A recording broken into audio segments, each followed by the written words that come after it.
Hey everybody, we're going to jump into chapter 6, which is on applications of definite integrals, specifically starting with 6.3, which is on arc length. So length is just like a measured distance, but arc length is going to be for something like a curve, okay? So how do we find the length of a curve? And this comes up in calculus because we can use calculus to solve this problem. Before calculus, I'm going to remind you of some stuff to show you where this formula is going to come from, but you knew how to find lengths of straight lines, and we're going to use that now. So some reminders. So first, let's answer this question: how do we find the length of a curve? We actually use straight lines. And if we use enough of them, then, and we make them super tiny, it actually becomes the length of the curved line. And so let me remind you of some stuff.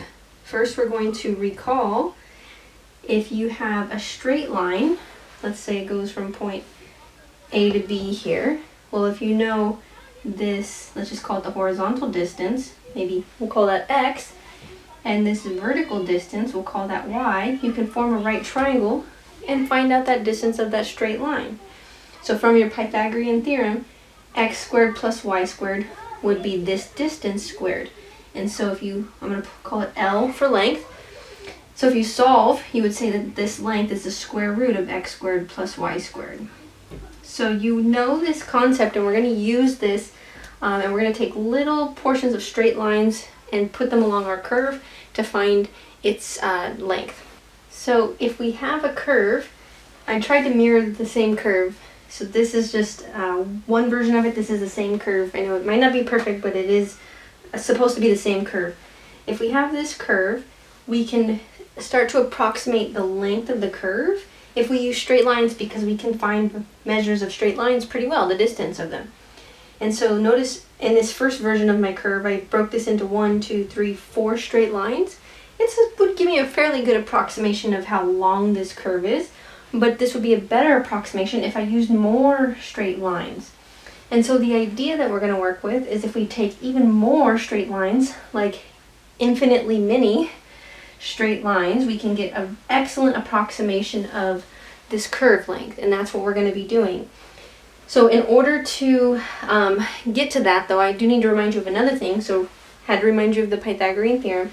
The next thing I have to remind you of in order to derive this formula that we're going to come up with for arc length is something you learned in calculus, which is called the mean value theorem.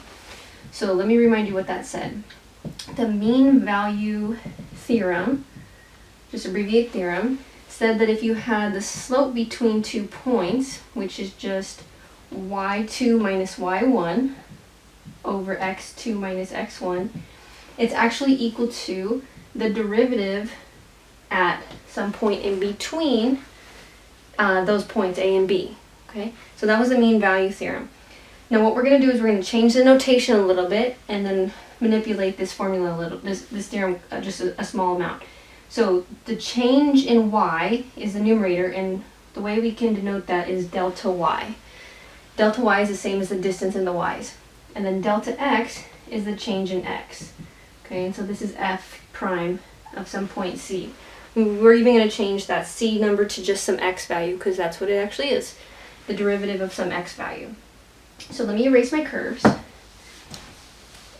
Then, if I times both sides of this by delta x, I get delta y. F prime, I'm going to go ahead and call this x now. F prime of x times delta x. Okay, so now we have this notation. Now going back to this idea for length, we can now rewrite this. So our length is going to be the square root of the x component squared plus the y component squared. But this x value, this number here, is this length or distance or change in x. How far apart is this point from this point? So delta x squared plus this y value, or this change in y, how far apart this y component is, but we just solved for delta y.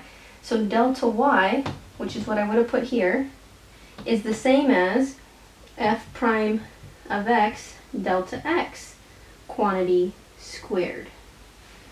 Okay, so we're deriving this arc length formula. I haven't technically given you the arc length formula yet, but we're getting there.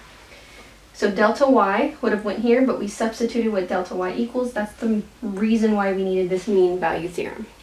From here, we're going to do a little bit of algebra, and we have the length is, and I'm going to factor this out. I'll do it in a couple steps so you see it.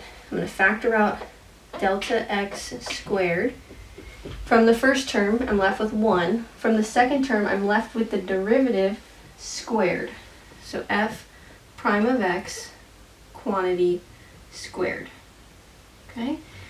And then when you have a square root of a product, so notice there's an invisible time sign here, square root of a product, you are allowed to separate these. So I'll show you the 2 steps, but you might be able to skip this one if you see where I'm going.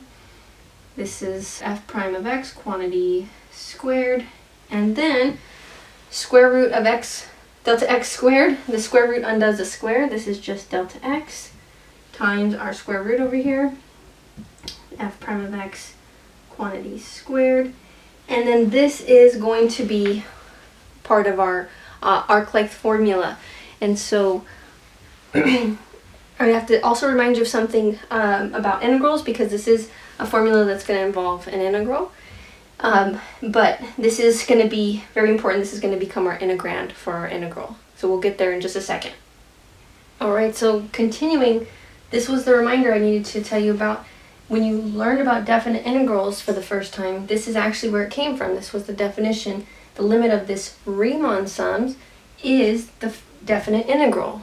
Okay, so we use that fact, previously learned fact, to come up with this arc length formula. So we had just figured out that the length L, that's going to actually be our function, was 1 plus square root of, square root of 1 plus f prime of x squared.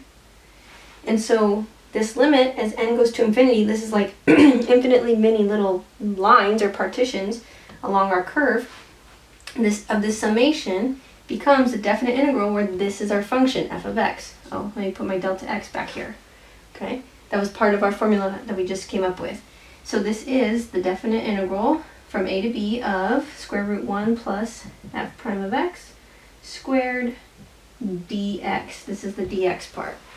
And so this is our arc length formula.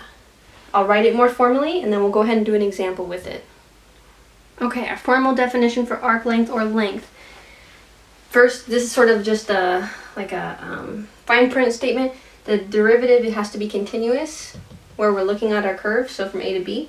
So the length or arc length of our curve, and this is between 2 points. So just real quick, if a is my starting x value, then f of a is my starting y value on my curve.